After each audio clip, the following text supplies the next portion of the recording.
Kelahiran Pancasila, sebuah analisis historis tentang visi, kompromi dan relevansinya bagi masa depan bangsa. Proses lahirnya Pancasila dibagi dalam 3 babak utama.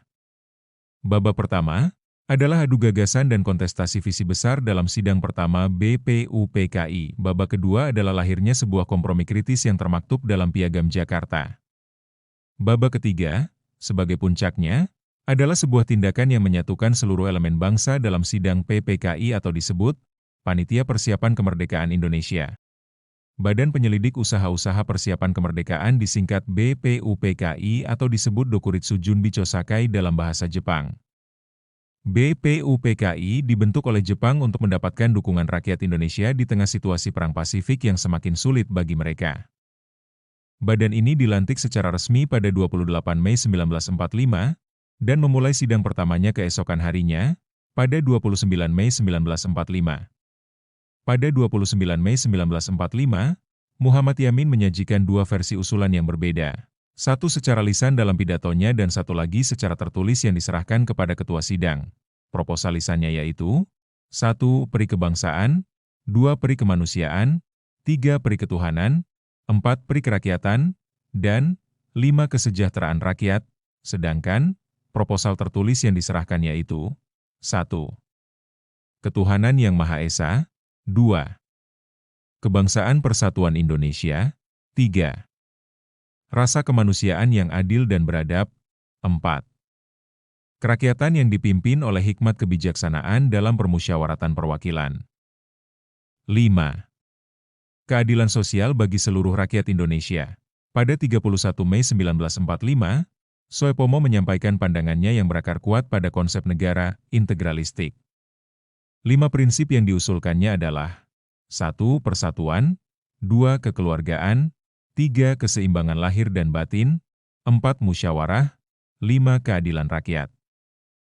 Puncak dari sidang pertama BPUPKI terjadi pada 1 Juni 1945 ketika Soekarno menyampaikan pidatonya yang monumental. Dalam pidato inilah istilah Pancasila untuk pertama kalinya diperkenalkan sebagai nama bagi dasar negara yang diusulkannya. 5 sila yang diusulkan Soekarno adalah 1. Kebangsaan Indonesia, 2. Internasionalisme atau perikemanusiaan, 3. Mufakat atau demokrasi, 4. Kesejahteraan sosial, 5. Ketuhanan yang berkebudayaan. Titik temu kebangsaan, Panitia 9 dan Piagam Jakarta. Komposisi 9 anggota Panitia 9 dipilih secara strategis untuk merepresentasikan keseimbangan kekuatan politik dan ideologi saat itu. Mereka adalah Soekarno sebagai ketua, Muhammad Hatta sebagai wakil ketua, Ahmad Subarjo, Muhammad Yamin, dan Maramis yang mewakili golongan nasionalis, serta Ki Haji Wahid Hashim, Abdul Kahar Muzakir, Abi Kusno Cokrosoejoso, dan Haji Agus Salim yang mewakili golongan Islam. Kehadiran Maramis, seorang tokoh Kristen dari Minahasa, juga menjadi simbol penting dari upaya representasi yang lebih luas. Sebelum sidang resmi PPKI dimulai pada pagi hari 18 Agustus, Muhammad Hatta memprakarsai sebuah lobi darurat.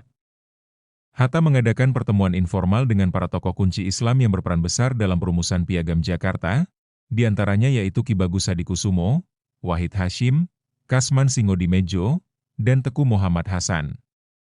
Dengan tujuan untuk mengubah sila pertama karena keberatan dan protes dari wakil-wakil kalangan Protestan dan Katolik di wilayah Indonesia Timur. Dalam pertemuan tersebut, dengan kebesaran hati, para tokoh Islam menyetujui perubahan tersebut demi kepentingan yang lebih besar, yaitu keutuhan bangsa. 7 kata yang berbunyi, dengan kewajiban menjalankan syariat Islam bagi para pemeluk-pemeluknya, dihapus dan digantikan dengan frasa yang lebih universal dan inklusif, yang Maha Esa. Naskah pembukaan UUD yang telah direvisi, dengan rumusan baru sila pertama, kemudian diajukan ke sidang pleno PPKI. Usulan perubahan tersebut diterima secara aklamasi. Dengan demikian, pada tanggal 18 Agustus 1945, Pancasila dalam rumusan finalnya secara resmi dan sah ditetapkan sebagai dasar falsafah negara Republik Indonesia, termaktub abadi dalam pembukaan Undang-Undang Dasar 1945. Analisis nilai-nilai luhur. Nilai-nilai ini bukanlah sekadar daftar kebajikan abstrak, melainkan sebuah sistem yang saling bergantung dan terbukti efektif dalam menghadapi krisis. Nilai-nilai yang dimaksud adalah mengutamakan persatuan nasional, rela berkorban, demokrasi deliberatif, atau musyawarah untuk mufakat. Kearifan inklusivitas dan rendah hati, kerja keras dan visi kenegarawanan. Dari nilai historis ke aksi modern, peran generasi muda. Sebagai digital natif, generasi muda berada di garda terdepan dalam pertempuran ideologi di era modern. Mereka memegang peran krusial untuk mengaktualisasikan nilai-nilai Pancasila di dunia maya. Peran ini mencakup pembuatan dan penyebaran konten positif yang mencerminkan nilai-nilai Pancasila, pengembangan kemampuan literasi digital yang kuat untuk mengidentifikasi dan melawan disinformasi, serta menjadi teladan bagi kewarganegaraan digital yang etis dan bertanggung jawab.